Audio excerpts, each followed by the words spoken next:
A woman's body was discovered inside a burning car at the edge of a remote hiking trail in Green Hollow, Oregon. The vehicle had been doused in gasoline.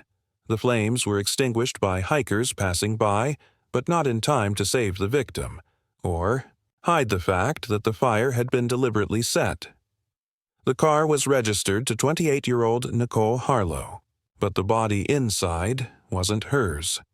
Nicole was found 2 hours later, walking barefoot along a rural highway with blood on her hands and no memory of what had happened. In the trunk of the burned vehicle, investigators found a backpack containing a prepaid phone, a taser, zip ties, and 2 printed bus tickets to Salt Lake City, both dated for the next morning. Within 24 hours, detectives uncovered surveillance footage showing Nicole meeting a man 2 nights before the fire. His name was Jackson Mercer, a man with no employment records, no digital history, and a criminal file sealed under a different name in another state.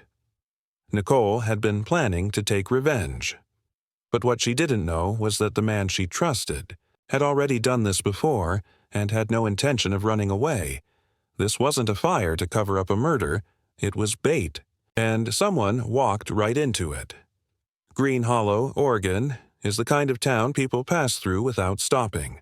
With fewer than 3,000 residents, it sits surrounded by dense pine forests and long-forgotten logging roads. Cell service is unreliable. Locals know each other by name, and strangers stand out. Nicole Harlow had moved there just 8 months earlier. At 28, she was quiet, private, and worked remotely as a graphic designer. Neighbors knew little about her except that she kept to herself and rarely left town. Her only regular visitor was a man seen arriving late at night and leaving before sunrise. No one knew his name. That man was later identified as Jackson Mercer, 34. He had no local ties, no listed address, and used a different last name at the motel where he stayed on and off. His presence was noted, but never questioned. Nicole had arrived in Green Hollow to start over after a difficult breakup in California. Jackson appeared a few months later.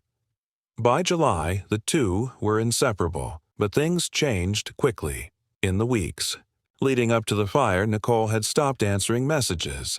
She deleted her social media. And, according to one neighbor, her front porch light hadn't been turned on for over a week. The next time anyone saw her, she was covered in blood. On the night of July 14, 2023, a 911 call was placed by 2 hikers near Old Quarry Trail, just outside Green Hollow. They reported seeing flames coming from a parked vehicle just off a gravel pullout. When firefighters arrived, the car, a black sedan, was fully engulfed. Once extinguished, responders made a grim discovery. In the driver's seat was the charred body of a man. He had suffered severe burns, but trauma to the skull suggested the fire wasn't the cause of death. Nearby, investigators found signs that accelerant had been used: pour patterns, an empty gas can, and scorched earth outlining the vehicle. The car was registered to Nicole Harlow. But Nicole wasn't in the car. 2 hours later, and 8 miles away, a trucker spotted a barefoot woman wandering the shoulder of Route 42. She had blood on her hands, bruises on her wrists, and glass fragments in her hair. When approached, she appeared disoriented and confused. Her ID confirmed it was Nicole. She was taken to Green Hollow General Hospital for observation. Though physically stable, she struggled to recount what had happened. Her story was incomplete. Fragments about an argument, a cabin, and waking up alone. Inside the burned vehicle, crime scene technicians located a melted backpack. Within it were 2 unused bus tickets to Salt Lake City, a burner phone with recent activity, a taser cartridge, and a roll of unused zip ties. The taser cartridge had been discharged. The body in the driver's seat was male. Dental records and fingerprints were not immediately usable due to the fire damage, but a key clue came from the motel parking permit in the glove compartment, issued to Room 7 at the Hollow Pines Motel under the name Mark Rivers. That alias belonged to Jackson Mercer. Police visited the motel, where staff confirmed Jackson had stayed there intermittently under multiple names. He had paid in cash and provided no identification.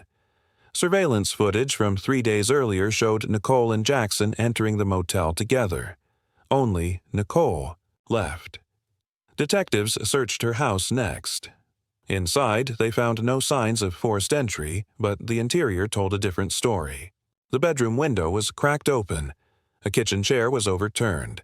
A set of Nicole's luggage, still packed, sat beside the front door. In her trash bin was a printed photo of Jackson, torn in half. Blood was found on the bathroom sink, along with latex gloves stuffed behind the toilet tank. The gloves tested positive for male DNA. Next to the sink was a flash drive. On it, a folder named June Plan, containing a map of backroad trails, screenshots of bus routes, and a notepad file listing a sequence of actions titled Pre-Burn. Checklist, Nicole became the prime suspect. From the outside, it looked like a failed murder-for-revenge plot. A car torched, a body burned, a woman found wandering in shock. But certain elements didn't add up. The backpack with zip ties and the taser wasn't in Nicole's home. It was in the car. That meant someone else brought it. The pre-burn checklist file was created days earlier, but modified just hours before the fire. And according to the burner phone's records, 2 messages were sent at 10:47 p.m. the night of the fire. She's on her way. Stage ready. Nicole didn't own the phone. Jackson did. And whoever died in that car wasn't her intended victim. Detective Aaron Mallory of the Oregon State Police was assigned to lead the case. With 2 jurisdictions involved, Green Hollow's local authorities and the state fire marshal, her first priority was identifying the body found in the burned vehicle. The medical examiner confirmed what investigators suspected. The man in the driver's seat had died from blunt force trauma to the back of the skull, not the fire. Though the body was badly burned, a partial fingerprint was recovered from the inner pocket of the jeans he wore. It matched Darren Blake, 29, a former cellmate of Jackson Mercer in Wyoming. Blake had a record for assault, identity fraud, and weapons charges. His most recent known address was a halfway house in Boise.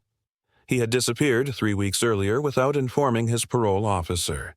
Now he was dead, inside Nicole Harlow's car. Investigators turned their attention to the burner phone. Forensics traced its purchase to a gas station in Medford, 2 hours south, paid for in cash. Security footage showed Jackson Mercer at the counter, wearing a baseball cap and purchasing the phone alongside a pack of zip ties and an energy drink. Location data showed the phone had been active at several points near Nicole's residence. In the days before the fire, but more critically, it pinged at the site of the crime scene at 10:51 p.m., just 6 minutes before the fire was reported. Detectives then examined the flash drive labeled June Plan. It contained step-by-step notes, in plain text format including time-stamped tasks like secure car keys, drugged water, half dose, duct tape, if needed, match trail camera to fire time. Also included were 2 email drafts addressed to an unknown recipient with the subject line, "She's ready to run." Investigators expanded their search to a cabin located 6 miles from the crime scene, which had been listed under a vacation rental site but was never booked officially.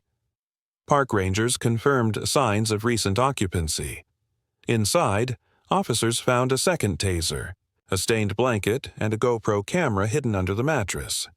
The GoPro contained 3 files. One was a silent recording showing Nicole, blindfolded and bound to a chair, briefly regaining consciousness before slumping again. A timestamp placed the recording 24 hours before the fire. The second video, dated 2 days prior, showed Darren Blake loading supplies into the trunk of Nicole's car. The third, corrupted, was still being restored by technicians. The working theory shifted dramatically. Nicole hadn't tried to murder Jackson. She had tried to escape him. Detective Mallory re-examined Nicole's background. 6 months earlier, She had filed a police report in California against an ex-boyfriend for stalking and digital harassment. The report had gone nowhere. No charges were filed, but the ex-boyfriend's name, Jackson Mercer, then known as Evan Dale. Authorities in California confirmed that Jackson had changed his name after multiple restraining orders. He had evaded charges by moving across state lines, using aliases, and exploiting outdated identity protection laws. Nicole had been one of several women who had reported his pattern of behavior. Text messages recovered from Nicole's personal phone, now found hidden beneath a loose floorboard in her closet, revealed she had grown suspicious weeks before the fire. Her final text, unsent, read, "If anything happens to me, it was him." Detective Mallory confronted Nicole in the hospital with the new evidence. Nicole admitted she had planned to leave Jackson and expose him. She had lured him to the cabin, hoping to record a confession. But Jackson had anticipated her. He didn't show up alone. He brought Darren Blake. Nicole was overpowered and restrained. She believed they were planning to kill her and stage her disappearance. During the night, she managed to break free, hitting Darren with a flashlight and fleeing into the woods. She had no idea the fire occurred or that someone had died. With forensic evidence, digital trails, and Nicole's testimony, the picture became clearer. Jackson had planned to eliminate Nicole, frame her for Darren Blake's death, and disappear again. But in the process, Darren had been killed, most likely by Jackson himself after Nicole escaped. The investigation now shifted to locating Jackson Mercer, alive and missing. Security footage placed him at a bus station in Bend, Oregon, 5 hours after the fire. He was alone, carrying a duffel bag, and wearing a hat that partially obscured his face. Ticket records showed he boarded a coach to Reno, Nevada. A multi-agency manhunt was launched. 7 days later, on July 21st, U.S. Marshals located Jackson in a rented motel room in Carson City, Nevada. He was arrested without incident. Inside the room, they found multiple IDs, burner phones, wigs, and a printed map with several cities circled, including Flagstaff, Boise, and Spokane. Jackson Mercer was brought back to Oregon under high security. This time, he wouldn't get away with a name change. The arrest of Jackson Mercer was only the beginning. Investigators believed they had unraveled a revenge scheme gone wrong. Nicole Harlow attempting to escape an abusive relationship that ended in a suspicious death and a failed arson cover-up. But what came next revealed the case was not just about Nicole. It was about a calculated predator who had turned women into targets long before she ever met him. Inside Jackson's duffel bag, recovered from the Carson City motel, detectives found a plain black USB drive taped beneath a false lining. On it were 27 folders, each named after a city: Portland, Spokane, Tucson, Boise. Among them, 3 names matched locations where women had gone missing over the past 5 years. One of those women had vanished under eerily similar conditions: a deleted social profile, a burned-out vehicle, and an empty home. Her case had gone cold in 2021. One folder, titled Sable Ops, contained photographs, scanned documents, and a spreadsheet labeled Tier Levels. The file categorized 6 women by initials, dating timelines, and phrases like Phase 3, Isolation Achieved, and Route Open. Nicole's initials, NH, were listed beside the entry Exit, Window Missed, Abort Forced. It was the clearest evidence yet. Nicole wasn't a girlfriend. She was a project. Her entire relationship with Jackson had been engineered, timed, and manipulated based on a cycle he'd used multiple times before. Detective Aaron Mallory ordered a forensic team to cross-reference the materials with missing persons records from surrounding states. Meanwhile, Jackson remained silent under questioning, offering no cooperation, but the digital evidence spoke for him. Investigators revisited Darren Blake's background. The assumption had been that he was a last-minute accomplice, but files recovered from Jackson's laptop told a different story. Darren had been recruited. A document titled Blake, Driver, Runner included task lists, payment notes, and timelines for his involvement. The instructions were explicit. Assist in containment, 1 to 2 days max. Keep subject sedated, avoid unnecessary force. After final drop, eliminate loose ends. Burnout preferred. The final bullet point read simply, "Do not survive this." That last line shifted the entire perspective on Darren's death. He wasn't killed in a scuffle. He was removed, intentionally. Jackson had planned from the beginning to burn the car with Darren inside and leave Nicole's belongings at the scene. The fire would destroy the body. The backpack, taser, and burner phone would paint a picture of Nicole preparing to flee after murdering a man she had lured into the woods. But Nicole's escape forced. Jackson's hand earlier than expected. The recovered GoPro footage placed Jackson at the crime scene 40 minutes before the fire. In it, he was seen dragging Darren's unconscious body into the car, positioning it upright, then dousing the interior in gasoline. A timer was visible on the dashboard, counting down from 30 minutes. He wasn't improvising, he was executing a plan. Even more disturbing was a second video file titled Draft Exit 1. In it, Jackson recorded a cold, rehearsed message claiming to be Nicole, confessing to the murder of Darren Blake. The clip was meant to be uploaded from her phone, but she had hidden the device before being taken to the cabin. That one decision prevented the message from being released.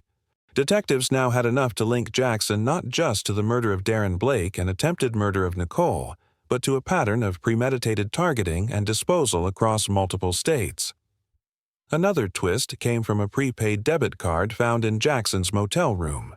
Financial records showed withdrawals at regular intervals across a 6-month period, each transaction matching cities where women had recently filed police reports for stalking, but later dropped the complaints due to lack of evidence. It was now believed that Jackson had been testing, scouting, and ranking women before fully committing to each phase of his scheme. Nicole, in the folder labeled Green Hollow Trial, was supposed to be the cleanest execution yet. She had no family in town. She worked remotely. She didn't socialize often. She was ideal. What Jackson hadn't accounted for was resistance. Nicole had tried to gather evidence. She had recorded audio on her smartwatch. She had emailed screenshots of suspicious behavior to a secure folder. And she had attempted to disable the motion sensors outside her house after finding them misaligned, likely reset by Jackson during one of his visits. She made just enough moves to delay his timeline, just enough noise to force him to bring in help, and when that plan started to fail, when she escaped and Darren panicked, Jackson shifted to Plan B. Eliminate them both. Stage the scene. Disappear. But Nicole didn't die, and Darren's body was too damaged to confirm identity at first. That delay gave investigators time to uncover what Jackson spent years perfecting, a model of control disguised as companionship. After Nicole was cleared as a suspect, she was moved to a secure location, under protective watch. She had unknowingly dismantled a long-running system built on silence, manipulation, and digital erasure. Authorities in Utah, Idaho, and Nevada reopened 3 separate missing persons cases after reviewing the files recovered from Jackson's devices. 2 women matched patterns nearly identical to Nicole's case. One of them was last seen at a bus station in 2020. The last person to contact her, a man named Evan Dale, another known alias of Jackson Mercer. In the end, Nicole didn't just survive. She exposed something far more dangerous than a single act of revenge gone wrong. She exposed a blueprint. By early August 2023, formal charges were filed against Jackson Mercer in the state of Oregon. He was indicted for first-degree murder, attempted murder, kidnapping, arson, false imprisonment, evidence tampering, and fraudulent identity usage across multiple states. Federal charges followed weeks later, including interstate conspiracy and use of false identification for criminal enterprise. The prosecution's case was bolstered by the volume and clarity of digital evidence. Jackson had kept files, recordings, photos, maps, and schedules, every step of his process documented and indexed like a business operation. Assistant District Attorney Kimberly Reeve referred to it as the most organized, predatory behavioral pattern we've ever seen that didn't originate from a cult or terrorist group. The trial took place in Salem, Oregon, under tight security. Media attention surged as connections to other unsolved cases became public. Nicole Harlow testified on the third day. Her statement was factual, not emotional. She described her time with Jackson, the escalation in his behavior, the cabin, the escape, and what she remembered from the night of the fire.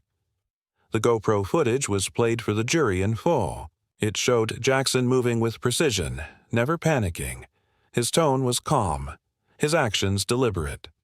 Prosecutors argued this proved clear premeditation, removing any possibility of a heat-of-the-moment defense.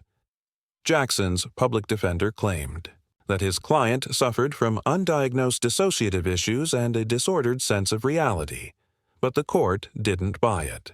A court-appointed psychiatrist evaluated him and found him competent to stand trial and fully aware of his actions. The most damaging evidence came from the hard drives. The planning folders, spreadsheets, burner phone logs, journal entries, and blueprint-style documentation eliminated doubt. The jury was shown the Nicole H.E. exit missed entry, the murder checklist labeled burn sequence confirmed, and the video drafts meant to fake Nicole's confession. What stunned the courtroom further was a hidden folder labeled fails. It contained news clippings, screenshots, and personal notes from at least 4 other failed attempts, situations where women had blocked his number, called the police, or moved away. Each file was marked closed, unrecovered. Jackson was never rattled. He remained expressionless during the trial, taking notes occasionally, never speaking. He did not testify. When asked if he had any final statement before sentencing, he declined. After 12 days of testimony and less than 6 hours of deliberation, the jury delivered a unanimous verdict. Guilty on all counts. The sentencing was immediate. Jackson Mercer received life in prison without the possibility of parole, plus an additional 60 years for federal charges. The judge called him a self-contained operation of destruction. Outside the courthouse, Nicole stood with the district attorney, offering only one statement. He thought he could erase people. He thought no one would notice, but this time, he ran out of room. Federal investigators reopened missing persons cases in at least 3 other states, now armed with Jackson's recovered materials. While he refused to cooperate, digital and forensic evidence offered leads in each open case. As of now, Jackson Mercer remains incarcerated at a federal supermax facility under permanent surveillance. There will be no second name. No next town. No more victims. Jackson Mercer built his life around control, changing names, changing cities, and isolating his victims until they couldn't tell where trust ended and fear began. He operated not through chaos, but through structure, recording every detail, calculating every move, and leaving nothing to chance, until Nicole Harlow fought back. What started as a suspected arson turned into the unraveling of a long-running system of abuse and disappearance. Nicole's escape didn't just save her own life. It exposed a methodology that law enforcement across multiple states had missed for years. Her persistence in leaving digital breadcrumbs, her hidden phone, unsent texts, encrypted files became the thread that pulled the entire operation apart. This case wasn't about love. It wasn't about jealousy. It was about eradication. 1. Man's obsession with control disguised as companionship, and one woman's decision to survive, no matter the cost. Now, Jackson Mercer sits behind bars with no identity left to hide behind. His plans, aliases, and folders of projects have become evidence. The stories he tried to erase are being recovered. But it raises a chilling question. How many others like him are still out there? People who don't just manipulate, but plan. Not out of rage, out of routine. And if someone can appear charming, helpful, devoted, how can you ever be sure they're not building an exit strategy behind your back? How close is too close, and how late is too late?